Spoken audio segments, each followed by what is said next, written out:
11 years ago, I won the AAAS History Book Award for my book, A Tragedy of Democracy. It was a great feeling to be recognized by my peers, and especially to feel encouraged to pursue historical research that had a transnational dimension. The award of honorable mention for my book, The Unsung Great, feels, if anything, like an even greater honor. I feel like Sally Field a little bit when she won her second Oscar. In her speech, she said, "You like me. You really like me," with wonder in her voice. I consider this award a welcome endorsement of my project to interrogate and to challenge conventional views of Japanese American and indeed Asian American history by writing columns and other short works in blogs and other publicly accessible media, and by telling stories of people who get overlooked in conventional accounts of Asian American history: artists, political activists, mixed race people, and others. In particular, I'm proud to join in the work of uncovering LGBT, Japanese American, and Asian American history. I have a number of people and institutions to thank for this award. First, naturally, I want to thank the AAAS History Book Prize Committee and the organization itself for their leadership in this field. I wish to thank those who commissioned the columns. First of all, I want to thank Kenji Taguma, the intrepid editor of the Nichibei Weekly, and the staff of the Nichibei, who have been my home for 15 years and have encouraged me always to continue with my columns. Yoko Nishimura of Discover Nikkei, the blog of the Japanese American National Museum, also deserves thanks. They featured marvelous historical writing on ethnic Japanese throughout the Americas in 4 languages. Duncan Ryukin Williams, the creator of happajapan.com, also commissioned a set of articles from me that featured his groundbreaking ideas on mixed-race Japanese American history. I want to thank all of them for their vision. I also want to thank Lauren McLaughlin and Mike Beckham of University of Washington Press, which agreed to publish the book, made the process as painless as possible, even during a lockdown, and provided a wonderful title. I owe a special debt of gratitude to the scholars who shared with me in the research and writing of the individual articles that featured our collaborations within the book and that are published under our joint names. One of these authors, Jonathan Van Harmelen, has been an especially stalwart collaborator and friend, and he also deserves special credit for having done the index for The Unsung Great. I want to acknowledge again this book's dedicatee, my late great friend and collaborator, Jean-Francis Clermont-Legros. And finally, I offer my deepest thanks to my family and close friends who have always been there to support and comfort me, especially in the difficult last years of confinement, separation, and loss. Thank you very much.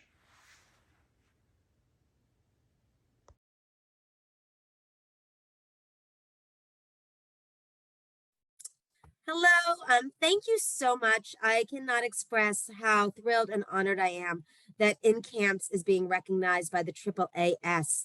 I'm truly honored, and I hope that the book will be useful for scholars studying Asian American activism, critical refugee studies, and global Asian studies. I need to thank the colleagues who helped me in Hong Kong, the Philippines, Malaysia, and in Geneva, as well as the colleagues at the UC Irvine Southeast Asian Studies Archive. Their work was truly essential to allowing me to conduct my own research. In addition, I really need to thank Tulane, my colleagues, my grad students, my undergrads, all who helped inspired me, as well as heard about this book many, many times. I also need to thank Trandon True, whose book Ship of Fate inspired me and motivated me as I conducted my own work in camps. His memoir I found remarkable, and I feel honored to have been able to work on that with Bach Hua Tran as well. In addition, I need to thank UC Press for continuing to publish innovative scholarship and the Critical Refugee Studies series, which I think is really exciting. And again, I feel very lucky to have been a part of. And finally, to my family, my dad, Ken, my in-laws, Miriam and Peter, my daughters, Liza and Ruthie, and my husband, Eli, all of whom lived with this book a long time. Thanks to the AAAS, your work is so important, and I'm really looking forward to being with everyone again next year. Thank you.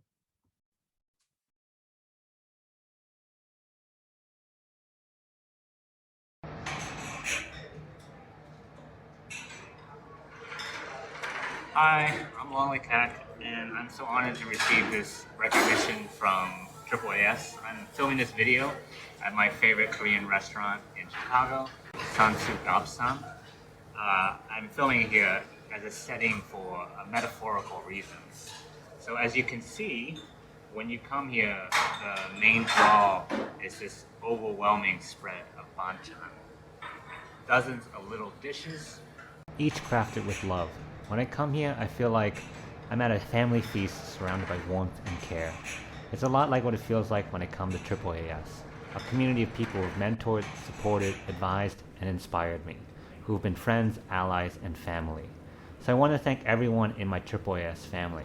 This includes, and there's no way this list can be exhaustive, Stephen Hong Son, Tina Chen, Sue and Lee, Kathy Sun Biles, Jennifer Ann Ho, Crystal Parikh, David Palumbo Liu, Lisa Lowe, Daniel Kim, Gordon Chang, Min Song, Josephine Park, Elda So, Leslie Bo, Jinchi Ling, Aaron Quay Nin, Gwen Yu Lei, Chrissy Lau, Michelle Huang, Andrew Leong, Chris Ang, Christopher Fan, Douglas Ishii, Takeo Rivera, Timothy August, Wendy Lee, Anita Manor, Tim Yu, Vin Nguyen, Joseph Jian, Amy Bang, Caroline Hong, Will Nestle, Chad Shamora, Natasha Sharma, Lynn Itagaki, Julia Lee, Long Bui, Evan Lea Espiritu, Jan Patios, Tara Fickle, Amy Tang, and many others. Thanks so much, and cheers.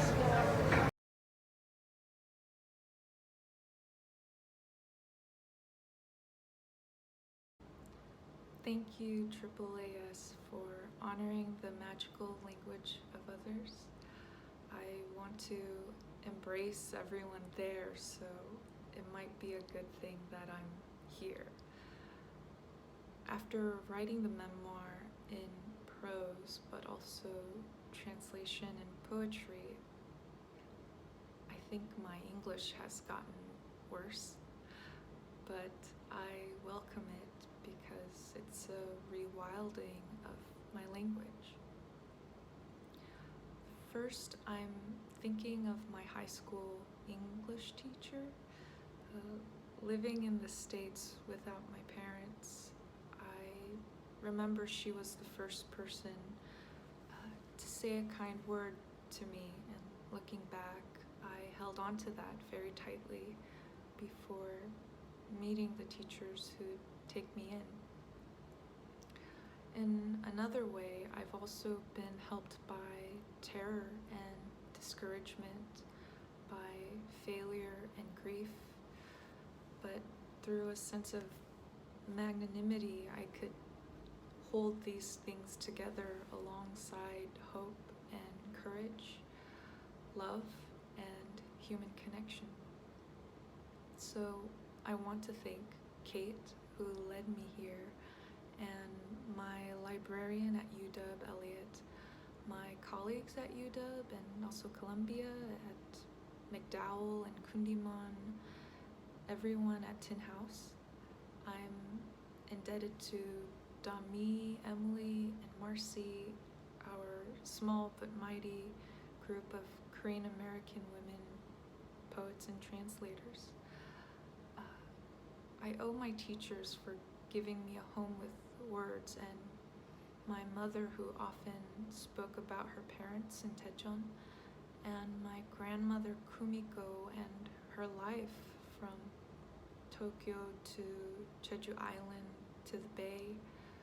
She's given me a place in my heart for the lives we couldn't live. And thank you, AAAS. I'd love to see you again.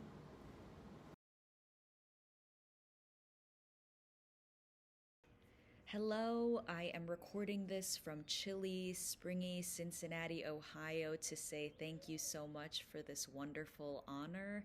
I am beyond thrilled and grateful to have been selected to receive the 2022 Association for Asian American Studies Book Award for Outstanding Achievement in Creative Writing Poetry.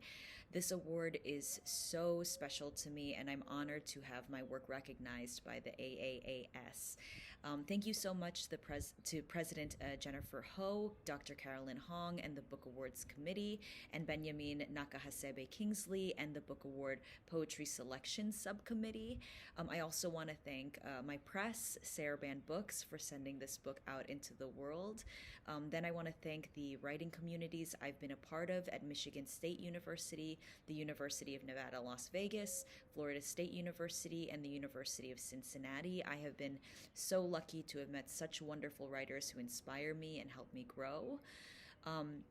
Then I want to thank my partner, Clancy McGilligan, who has always been a source of inspiration for me, who I admire so much as a writer and human, who supports me and tells me to go for it when I'm not sure about my own abilities.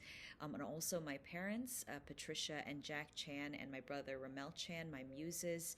Thank you for traveling the world with me, for telling me stories, for being there for me when no one else was. I wouldn't have been able to publish this book without you. Lastly, I'd like to thank the Filipino communities that I've been a part of in Germany, Michigan, Nevada, and Ohio. This book is really for you. So thanks so much, and congratulations to the other winners.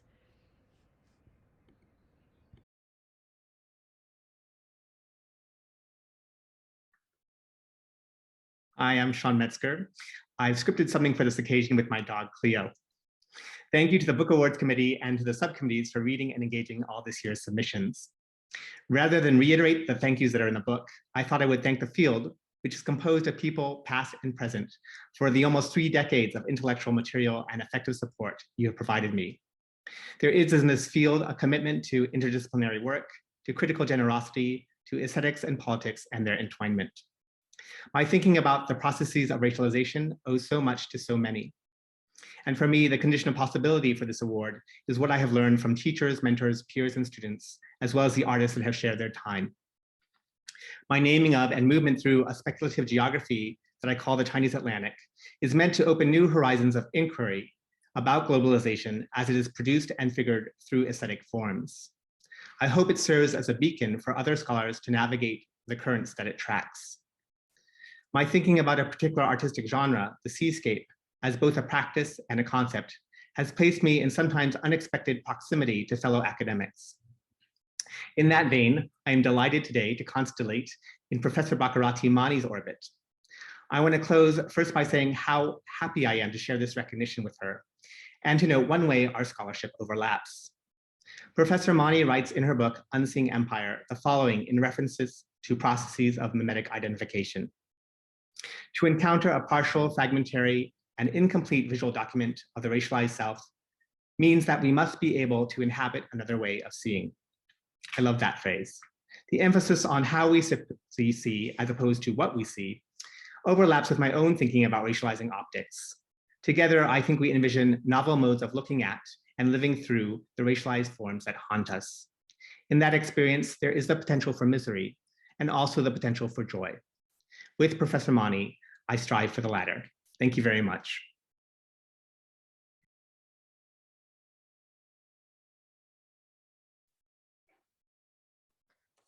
Hi, my name is Christine Hong. I am one of the recipients of the AAAS Book Awards for this year. I wanted to thank the organization and especially the members of the selection committee for engaging with my work.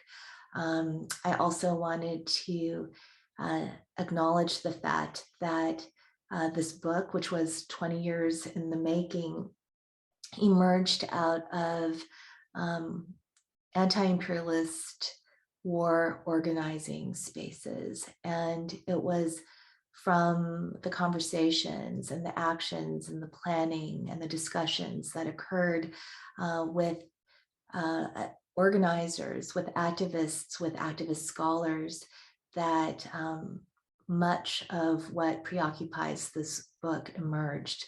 I also want to say that there are 2 people, my parents, who would have been inordinately proud to know that I had received this honor.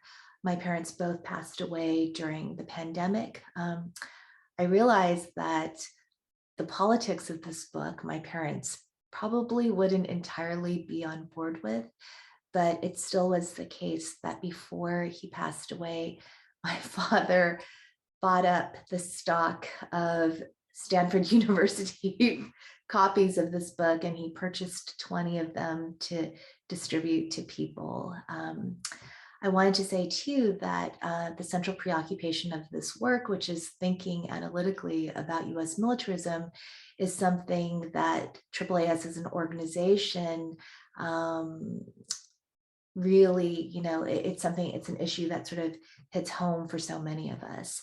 And I think that we have this incredible opportunity, not simply to study militarism and to do research on it, but actually to organize in the sites that we are in and to acknowledge how deeply implicated the US university is in the military industrial complex, in a permanent US war posture, in the empire of bases in Asia, the Pacific, and around the world. And I hope that we can all come together in dialogue and planning about how to organize and to organize for the demilitarization of the US university. I look forward to those conversations with you. Thank you so much.